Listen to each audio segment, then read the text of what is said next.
I can tell it. Look at the stocks today. Just a few months ago, people love Facebook. Okay. A lot. We know the fun behind Facebook. Yeah.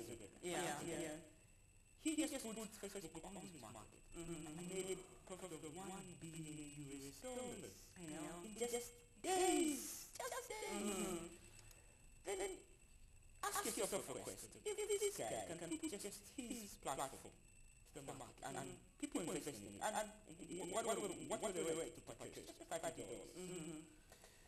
Today, if you go to the Uganda Security Exchange, look at the stocks. Go look at the bonds. Try to buy something. How much did you spend a day? Ask yourself, how much am I spending a day? All 5,000 shillings. They're going to go 20,000 a day. So if you go and look at stocks today, a stock maybe for example standing 110 shillings. Just 110 shillings. And you're a shareholder. If you go to have a look at the bonds today, people are really buying. Look at supplies. Investment is, what is investment? Investment is, in a simple terms, is you looking into something that is tangible, okay? Or not tangible, but something really tangible.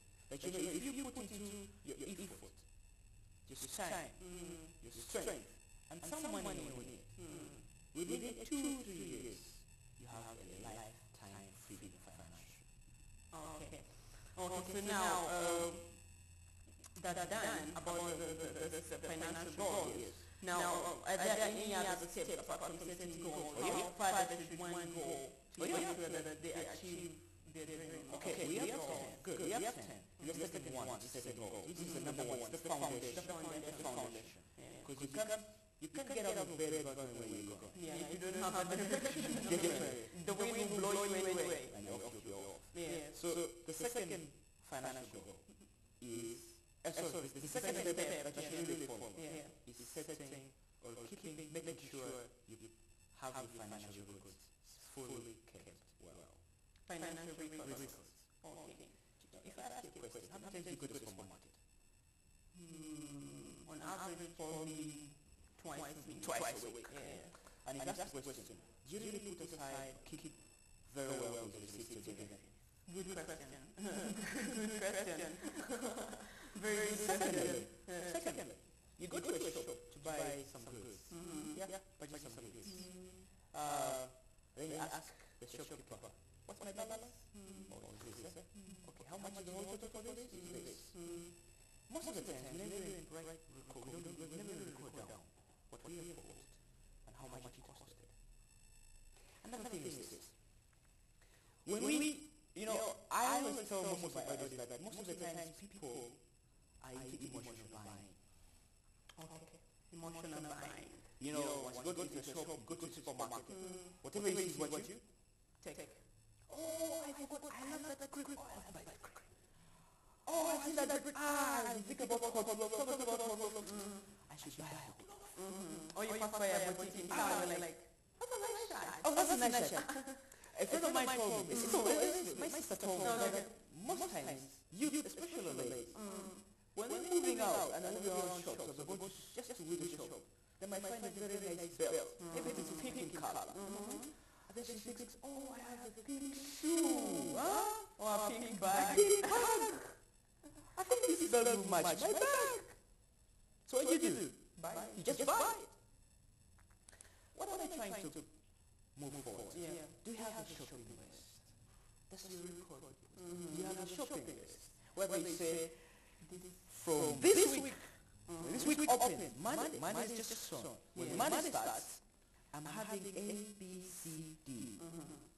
And this is the cost of everything. Because then you read the shop, sugar costs amount, bread costs amount, shoe costs amount, maybe lifestyle costs amount. Maybe I need to go out on the weekend to go out. So how much will I spend on each of that? So you develop a shopping list. Financial records are really key areas that you need to look at. The other will be creating a preliminary budget. A budget. All right. A budget. You have spenders, I know, like a budget. Think of a budget in 3 things. Just say 3 things when you look at the budget. Budget. And budget. In whatever things you want to do, budget? A budget is just a small written up plan that looks at your income and your expenses.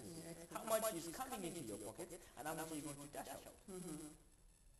Now when you really know how to manage those two things well, then you're a good financial planner. You're a good budgeter. No matter how much you earn, no matter how much you have in your pockets, you can budget it. Okay. It's as simple as that. If you're looking at purchasing something that is higher than what you earn at the moment, have patience with yourself. Don't rush. Do more window shopping. You may find it cheaper somewhere. Cheaper somewhere else. Yeah? Okay. How about saving for it? Saving for it? Save up for it? Yeah. You know, I told some family on some family savings. And I told them I came up with very simple solutions that they can use. I said, look at family saving in this way. Look at family budgeting in this way.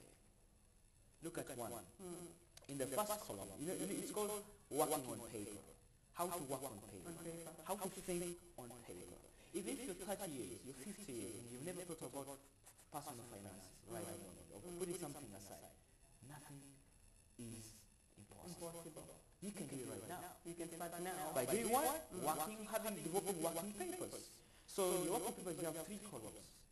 One column, you're saying, what are these things that I really need to have? Put them all there, write down everything you really need to have in life. Put them all down there. Second column, prioritize. What exactly should I really begin with? That I think is in line with the amount of money you have. The third column is the period of time you need to begin having those things worked out. An extra column is what else can you put aside if a circumstance comes in, an emergency comes in? What will you really put aside? So you develop that working paper, and you say, okay, I have all things in life, I need all this A, B, C to Z. And then, what exactly can I really start with? You prioritize. You begin your budget. The third column is the period of time you need to achieve all these things. Then the last column is the emergencies. Then once you look at all those 4 columns, then look at your income source. What's my income source? If my income source is especially salary, or my income source is coming from my business, can I adequate another income source that can take care of the remaining last 4 that I feel I should really have them at their best? So you're developing your budget. Most of the time people will develop budget just by, it's okay, I earn 100 million or maybe I earn 1 million shillings per month. Okay, I should make sure I put aside 500,000 aside. That is it. But what's it for? Exactly. Well, now we're suddenly running out of time. I just need to conclude on the steps. All right. That would be very good. So now most of the time you think of how best can we work on things out. The remaining steps you should look at is this. Determine your spending habits. Determining your spending habits. How do you do that? Yes. Spending habits. Yeah. Sometimes you need to, you want to have a good life. Yes. So really, how do you make sure that your spending habits are in check?